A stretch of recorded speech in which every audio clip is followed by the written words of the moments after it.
नमस्कार दोस्तों, आपका स्वागत है आपके अपने यूट्यूब चैनल स्मार्ट स्टडी पर।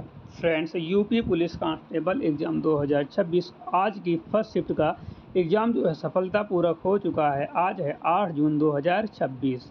आज का जो है फर्स्ट शिफ्ट का एग्ज़ाम जो है सफलतापूर्वक हो चुका है। इस क्लास में हम लोग फुल पेपर देखेंगे, 1 से लेकर 150 प्रश्न, सभी प्रश्न हम लोग इस वीडियो में देखेंगे। तो आप लोगों को इस क्लास को देखना है, क्योंकि 100% एक्यूरेट क्वेश्चन जो एग्ज़ाम में पूछे गए हैं वही सभी पूछे हुए प्रश्न हम लोग इस क्लास में देखेंगे।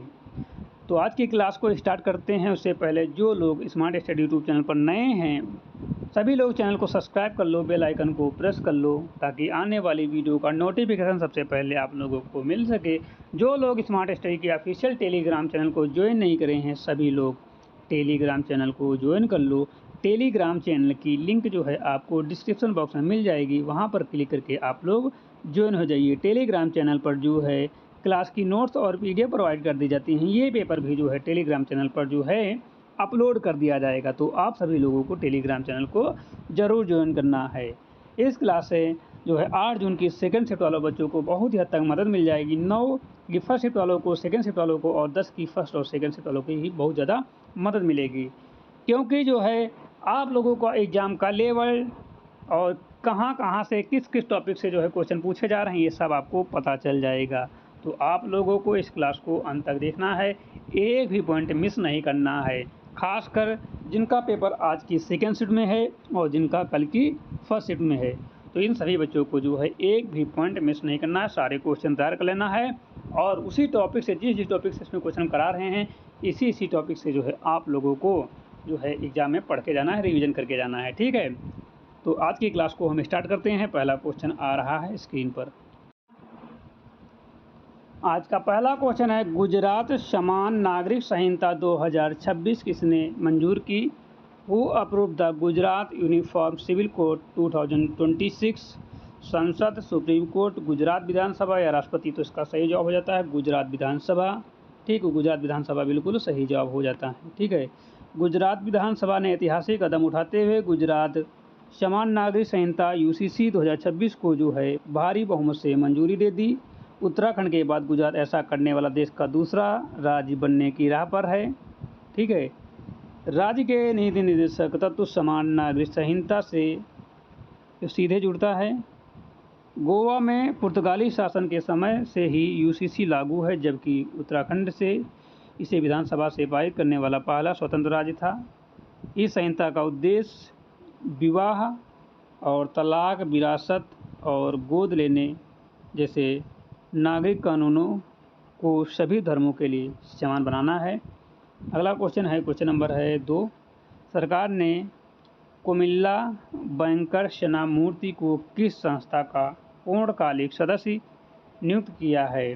आरबीआई, सेबी, नाबार्ड या IRDAI? तो इसका जो है सही जवाब हो जाता है सेबी। केंद्र सरकार ने वित्त क्षेत्र की विशेषज्ञ कोमिल्ला वेंकट मूर्ति को भारतीय प्रतिभूति और विनिमय बोर्ड सेबी का पूर्णकालिक सदस्य नियुक्त किया है। सेबी भारत में शेयर बाजार, म्यूचुअल फंड और कमोडिटी बाजार को विनियमित करने वाली सर्वोच्च संस्था है। सेबी की स्थापना वर्ष 1988 में हुई थी और इसे सेबी अधिनियम 1992 के तहत जो है वैधानिक दर्जा मिला था। इसका मुख्यालय जो मुंबई में स्थित है। अगला क्वेश्चन है, WTO का 14वां मंत्रिस्तरीय सम्मेलन कहाँ आयोजित किया गया? तो जिनेवा, आबू धाबी या ओड़े या पेरिस? तो इसका सही जवाब हो जाता है ऑप्शन नंबर सी या ओड़े। विश्व स्वास्थ्य संगठन WHO का 14वां मंत्रिस्तरीय सम्मेलन कैमरून की राजधानी याओंडे में आयोजित किया गया है।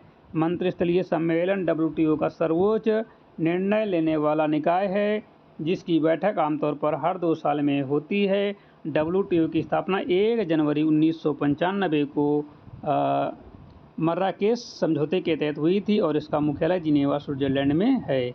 अगला क्वेश्चन है कि DPIIT ने किसके साथ स्टार्टअप इको सिस्टम मजबूत करने हेतु MOU किया है? गूगल के साथ, माइक्रोसॉफ्ट के साथ, CII के साथ या क्राफ्टन के साथ। तो इसका सही जवाब हो जाता है क्राफ्टन के साथ। उद्योग संवर्धन और आंतरिक व्यापार विभाग DPIIT ने भारत में गेमिंग, डिजिटल कंटेंट और स्टार्टअप इकोसिस्टम को बढ़ावा देने के लिए प्रसिद्ध दक्षिण कोरियाई गेमिंग कंपनी क्राफ्टन के साथ एक समझौता ज्ञापन पर हस्ताक्षर किए हैं। क्राफ्टन वही कंपनी है जो लोकप्रिय गेम BGMI यानी कि PUBG बनाती है। इस समझौते के तहत भारत के युवा डेवलपर्स और गेमिंग स्टार्टअप को वैश्विक स्तर की तकनीकी और मेंटरशिप मिलेगी। अगला क्वेश्चन पे चलते हैं। अगला क्वेश्चन है कि world university ranking by subject 2026 में IISM धनबाद का स्थान माइनिंग इंजीनियरिंग क्या रहा है? 10वां रही है, 15वां रहा है, 21वां रहा है या 25वां रहा है? तो इसका सही जवाब हो जाता है 21वां रहा है। प्रतिष्ठित QI world university ranking by subject 2026 में भारत के IISM धनबाद ने जो है माइनिंग इंजीनियरिंग, खनन इंजीनियरिंग के क्षेत्र में वैश्विक स्तर पर 21वां स्थान हासिल किया है। यह उपलब्धि भारत के तकनीकी और अनुसंधान क्षेत्र की वैश्विक मजबूती को दर्शाती है। ISM Indian school of mines Dhanbad की स्थापना 1926 में हुई थी और इसे बाद में IIT का दर्जा दिया गया था। अगला क्वेश्चन है खेलो इंडिया ट्राइबल गेम्स में कौन सा राज्य पदक तालिका में शीर्ष पर है? Which state top medal tally in Khelo India tribal games? Orissa, Jharkhand, Karnataka या महाराष्ट्र? तो इसका जो है राइट आंसर हो जाता है कर्नाटका।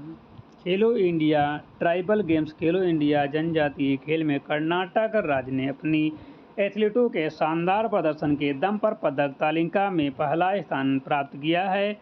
इस अंगूठी खेल प्रतियोगिता का उद्देश्य देश के जनजातीय और आदिवासी क्षेत्र में छुपी हुई खेल प्रतिभाओं को तराशना और उन्हें राष्ट्रीय मंच प्रदान करना है। इन खेलों में तीरंदाजी, हॉकी, फुटबॉल और पारंपरिक आदिवासी खेलों को शामिल किया जाता है। अगला क्वेश्चन है ग्रह सुगम पोर्टल किस संस्था द्वारा लॉन्च किया गया है? SBI, RBI, national housing bank या HUDCO? तो इसका सही जवाब हो जाता है राष्ट्रीय आवास बैंक। ग्रह सुगम पोर्टल को राष्ट्रीय आवास bank, national housing bank NHB द्वारा लॉन्च किया गया है, जिसका उद्देश्य आम नागरिकों के लिए होम लोन गृह ऋण की प्रक्रिया को पारदर्शी, डिजिटल और आसान बनाना है। इस पोर्टल के माध्यम से किफ़ायती आवास योजना के तहत ऋण चाहने वाले लोग सीधे वित्तीय संस्थान से जुड़ सकते हैं। NHB भारत में आवासीय वित्त हाउसिंग फाइनेंस का सर्वोच्च नियामक है, जिसकी स्थापना वर्ष 1988 में राष्ट्रीय आवास बैंक अधिनियम 1987 के तहत की गई थी और इसका मुख्यालय नई दिल्ली में है। सरकारी योजना और डिजिटल पोर्टल की श्रेणी में यह ट्रस्ट बैंकिंग और अर्थव्यवस्था ढंग से महत्वपूर्ण है। ठीक है, जो कि आपको यहाँ पर देखने को मिला है, आगे भी एग्जाम में आपको देखने को मिलेगा। ठीक है, महत्वपूर्ण क्वेश्चन है। अगला क्वेश्चन है कि भारतीय रेलवे ने किस उद्देश्य से 1200 करोड़ रुपए की परियोजना को मंजूरी दी? Indian railways approved 12,000 crore projects, मतलब 12,000 crore rupees project for what purpose? Station विकास, स्टेशन डेवलपमेंट, संचार प्रणाली उन्नयन और सुरक्षा, communication system upgrade and safety improvement, नई ट्रेनें, न्यू ट्रेन्स, टिकटिंग सिस्टम। तो सही जवाब देता है संचार प्रणाली उन्नयन और सुरक्षा, communication system upgrade and safety improvement. भारतीय रेलवे ने दुर्घटना को रोकने और परिचालन को अधिक आधुनिक बनाने के लिए 1200 करोड़ रुपए की महत्वाकांक्षी परियोजनाओं को मंजूरी दी है, जिसका मुख्य फोकस संचार प्रणाली को उन्नयन, कम्युनिकेशन अपग्रेड और सुरक्षा में सुधार करना है। इसके तहत ट्रेनों में कवच जैसी स्वचालित ट्रेनें, सुरक्षा प्रणालियों के विस्तार और आधुनिक सिग्नल सिस्टम को लागू किया जाएगा। ठीक है, अगला क्वेश्चन है एल.एन. पोत किस बंदरगाह पर पहुंचा? मुंबई, चेन्नई, न्यू बेंगलुरु बंदरगाह या कोच्चि? तो इसका सही जवाब हो जाता है न्यू मैंगलुरु बंदरगाह। अगला क्वेश्चन है, प्रधानमंत्री नरेंद्र मोदी किस हवाई अड्डे के पहले चरण का उद्घाटन करेंगे? जेवर एयरपोर्ट, नोएडा अंतर्राष्ट्रीय हवाई अड्डा, IGI एयरपोर्ट या पटना एयरपोर्ट? तो इसका सही जवाब हो जाता है नोएडा अंतर्राष्ट्रीय हवाई अड्डा। प्रधानमंत्री नरेंद्र मोदी 28 मार्च को उत्तर प्रदेश के गौतम बुद्ध नगर नोएडा जेवर में बने नोएडा अंतर्राष्ट्रीय हवाई अड्डे नोएडा इंटरनेशनल एयरपोर्ट के पहले चरण का उद्घाटन करेंगे। इसे जेवर एयरपोर्ट के नाम से भी जाना जाता है और पूर्ण रूप से तैयार होने के बाद यह भारत और एशिया का सबसे बड़ा हवाई अड्डा बन जाएगा। इस हवाई अड्डे के चालू होने से पश्चिम उत्तर प्रदेश में औद्योगिक विकास, निवेश और रोजगार को अभूतपूर्व बढ़ावा मिलेगा। OECD के अनुसार भारत की अर्थव्यवस्था के बारे में क्या अनुमान है? ऑप्शन है सबसे धीमी गति से बढ़ती, स्थिर विकास, सबसे तेज से बढ़ती प्रमुख अर्थव्यवस्था, गिरती हुई अर्थव्यवस्था। तो सबसे तेजी से बढ़ती हुई अर्थव्यवस्था, ऑप्शन नंबर सी बिल्कुल सही जवाब है। आर्थिक सहयोग और विकास संगठन OECD ने अपनी हालिया वैश्विक आर्थिक आउटलुक रिपोर्ट में अनुमान लगाया कि भारत विश्व की सबसे तेजी से बढ़ती प्रमुख अर्थव्यवस्था बना रहेगा। OECD के अनुसार मजबूत घरेलू निवेश, बुनियादी ढांचे पर सरकारी खर्च और सेवा क्षेत्र में निरंतर तेजी के कारण भारत वैश्विक आर्थिक मंदी के बाद भी अपनी विकास दर को मजबूती से बनाए रखे हुए है। ठीक है। निवेश मित्र 3.0 किस राज्य से संबंधित है? महाराष्ट्र, उत्तर प्रदेश, गुजरात या राजस्थान? तो इसका सही जवाब हो जाता है उत्तर प्रदेश। ठीक है।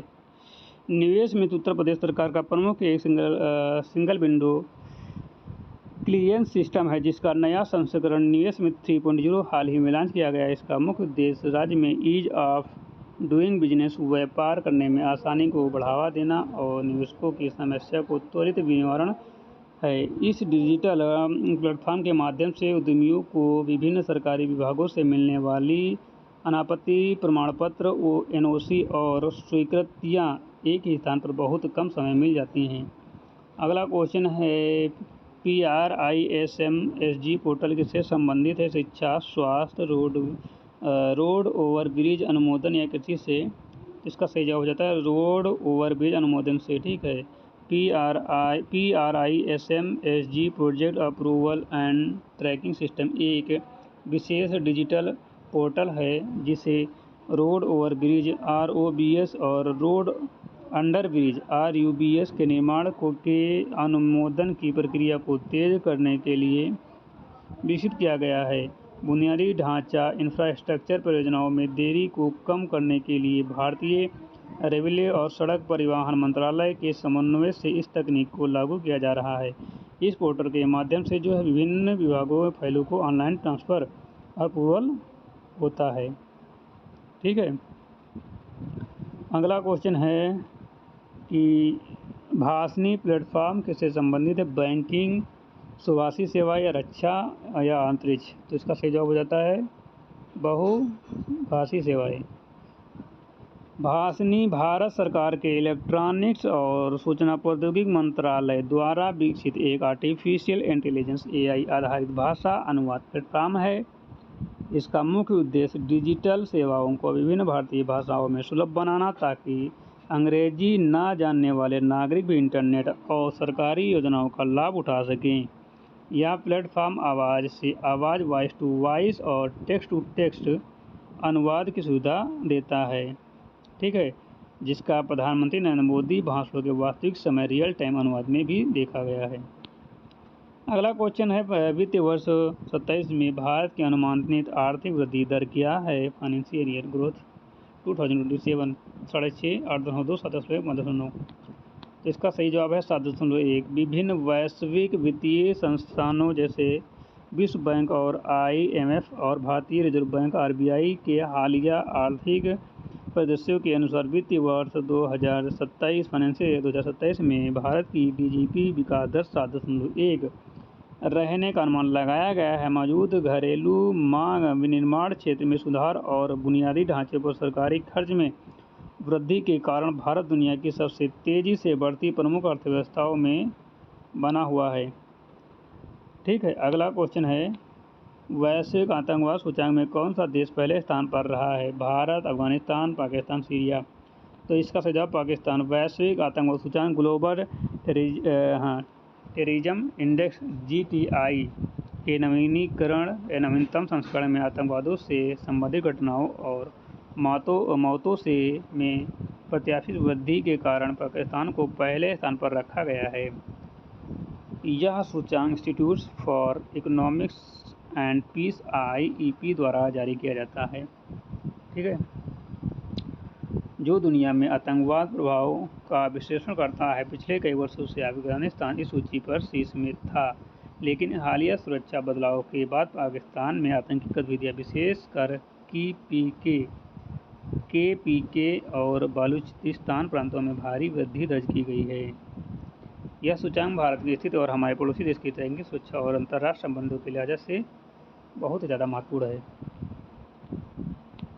अगला क्वेश्चन है, भारत ने संशोधित जलवायु विकास अवधि के लिए मंजूर की। भारत ने संशोधित जलवायु योजना किस अवधि के लिए मंजूर की है?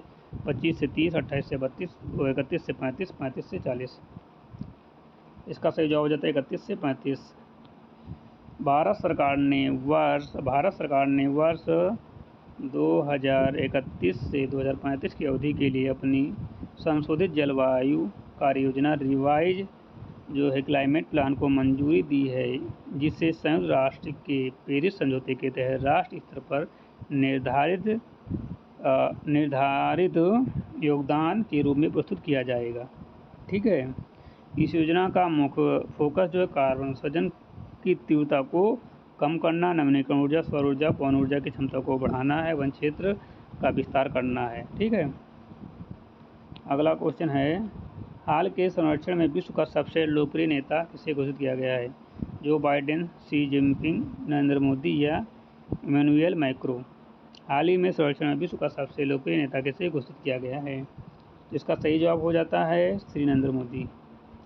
अंतर्राष्ट्रीय खुफिया सुरक्षा एजेंसी मॉर्निंग कंसल्ट द्वारा जारी ग्लोबल लीडर अप्रूवल रेटिंग के अनुसार भारत के प्रधानमंत्री नरेंद्र मोदी को एक बार फिर दुनिया का सबसे लोकप्रिय नेता घोषित किया गया। PM मोदी इस सूची में लगातार उच्च अप्रूवल रेटिंग 117% से अधिक के शीर्ष पर स्थान पर बने हुए हैं, जो उनकी वैश्विक स्वीकार्यता को और मजबूत नेतृत्व छवि को प्रदर्शित करता है। ठीक है, तो आज की क्लास को हम यहीं पर समाप्त करते हैं। यदि आपको क्लास अच्छी लगी तो लाइक कर देना, चैनल पर सब्सक्राइब करना, बेल आइकन को प्रेस करना। मिलते हैं एक और नई क्लास के साथ, तब तक के लिए जय हिंद।